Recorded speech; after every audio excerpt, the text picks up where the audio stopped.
раиси шаҳри турсунзода муҳтарам Сиҷоуддин Саломзода ва намояндагони раёсати кишоварзӣ аз хоҷагиҳои коллективӣ ва хоҷагиҳои хурди деҳқонии фермерӣ дидан карда аз ҳосилнокии майдонҳо, нашъунамои ниҳолони пахта ва кишти такрорӣ шинос шуданд.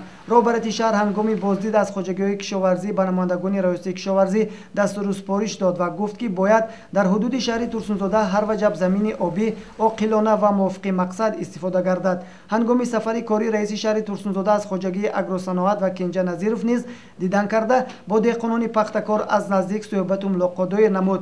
бо мақсади ба даст овардани пахтаи босифат имсол кишоварзони хоҷагии Кенҷа Назиров дар майдони 160 гектар пахтаи навъи дӯстӣ киш карданд ки дар ҳамин шабу рӯз нашъунамои хуб дорад. то имрӯз атрофи ниҳолон дар майдонҳо 3 маротиба нарб карда шуда ба ҳар гектар 200 килограмми ғизову нурӣ дода шудааст. мақсад аз роҳандозӣ гардидани сафари кории раиси шаҳри турсунзода ба хоҷагиҳои кишоварзӣ баланд бардоштани ҳосилнокӣ ва гузарондани кишти такрорӣ дар майдонҳои холӣ гашта мебошад.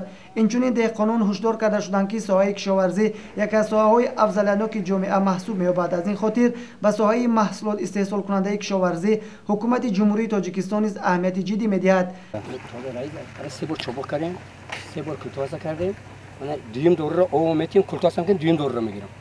раиси шаҳри турсунзода муҳтарам Сиҷоуддин Саломзода тамоми деҳқонон ва замин истифодабарандагонро даъват ба амал овард ки бо истеҳсоли маҳсулоти хушсифат ва тарутоза дар пешравии ҷомеаву давлат саҳми арзанда гузоранд.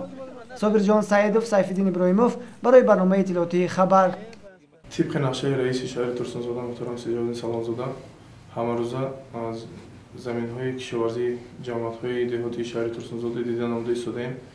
دیروز چخیلی که با اشتراک محترم رئیس شهر در جماعت دهاتی نوآباد از زمین‌های کشاورزی یعنی که کشت پخته، کشت‌های اساسی یعنی که با کشت‌های تکراری دیدن نموده‌ایم که در آنجا حجیج‌ها فعالانه اشتراک نموده ایستادند.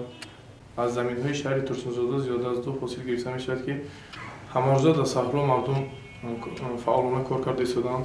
علاقه ما کشتی